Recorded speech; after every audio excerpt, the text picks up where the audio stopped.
Hey, this is Sky. Welcome to my YouTube channel. I'm in the office, technically morning time, almost afternoon. Let's do Mafia Monday. Mafia Monday, get yourself in the mood for some Mafia stories. Every Monday, we go scene by scene through all 3 novels that I wrote. We're still in the first one, California Gangsters.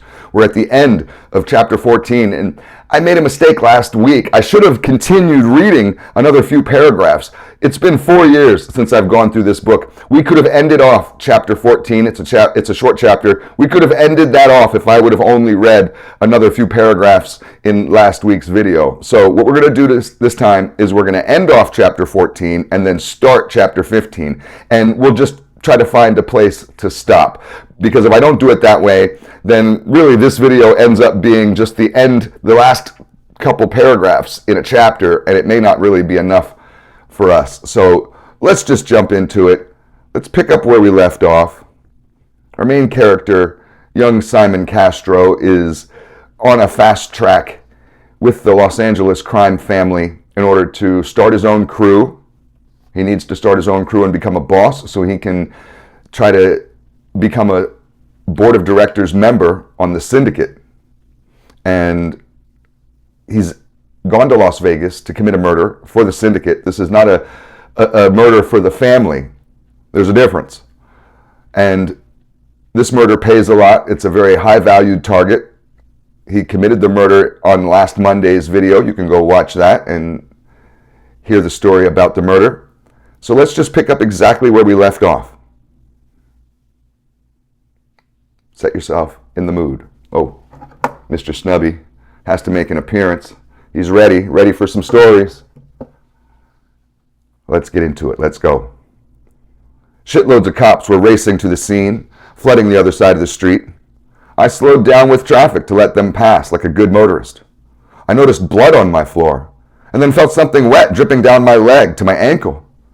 I had been shot, but I couldn't find where the bullet had hit me. I smashed the car around the corner and then down an alleyway between 2 hotels. I parked behind a giant dumpster and hopped out to search myself for a gunshot wound. I even took down my pants to my knees and finally found the shot. I had been hit in the thigh. It was in and out. It went straight through my leg. It was a small hole and bleeding from both ends. I looked around to see if anyone had followed me, and the coast was clear. I took off my shirt, tightly wrapping it around my leg to slow down the bleeding. I put a black button-down shirt on that was laying in the back seat. I stashed my .22 Luger in the spare tire well of the trunk, keeping the .45 on my waist. I hit the road again, wondering where to get some stitches for my leg. My t-shirt was already wet from the blood by the time I pulled back out onto the Vegas Strip. Someone shot me back there at the hotel, and I didn't even feel it. After all these hits I'd done for my Uncle Frank, I'd never been shot before. The hospital was absolutely out of the question. I was at a loss for where to go for help, which was making my heart pound, making me nervous. So I drove around aimlessly, hoping to figure out something before I bled to death. I searched the radio stations for something to take my mind off of my gushing leg. It landed on Creedence Clearwater Revival, Run Through the Jungle. I turned it up loud. Okay, so that's the end of chapter 14. Now we're going to get into chapter 15, and we'll just try to find a good stopping point. This is an exciting chapter. We're in Las Vegas. Our main character has been shot, and he's looking for help. This is chapter 15. The tunnels. Anybody from Vegas out there? You Vegas boys know about the tunnels, don't you? I know all about the tunnels. So let's jump into it. Chapter 15. I drove around Vegas all night long, blasting my music, and wondering how much longer I could last losing blood at such a rapid rate. My pants leg was soaking wet, along with my sock, all the way down to my shoe. I stopped at a red light in the black section of town and began to get sleepy as I waited for the light to turn green. I could feel myself nodding off, bobbing my head back and forth. I thought of Jennifer Wilson and her beautiful smile. I imagined us together sitting on the beach, looking over the ocean. I struggled to stay awake. Jennifer's sweet voice kept saying in my head, "If you pass out, you will die. You better stay awake, Simon." I was startled by my 2-second dream and woke up to see a man dressed in jungle camouflage fatigues standing next to my car window. He was smiling wide with 2 missing front teeth. He was a few years older than me. He had a short grown-in beard and stringy shoulder-length hair. He was right next to my window and said, "If you pass out, you'll die. You better stay awake." I snapped out of my daze, and my fantasy of Jennifer quickly disappeared. I replied, "I've been shot." He laughed and said, "Oh, really? You think I don't know that? I was a medic in Nam. You're going to bleed out soon. You big guys always bleed out the fastest." I looked at him and said, "Get in. You're going to help me." He looked up the block and then down the other direction. He said, "You ain't going to die on my watch, soldier. Move over. You're about to fall out. I'm driving us out of here. Move over, big fella. Scoot."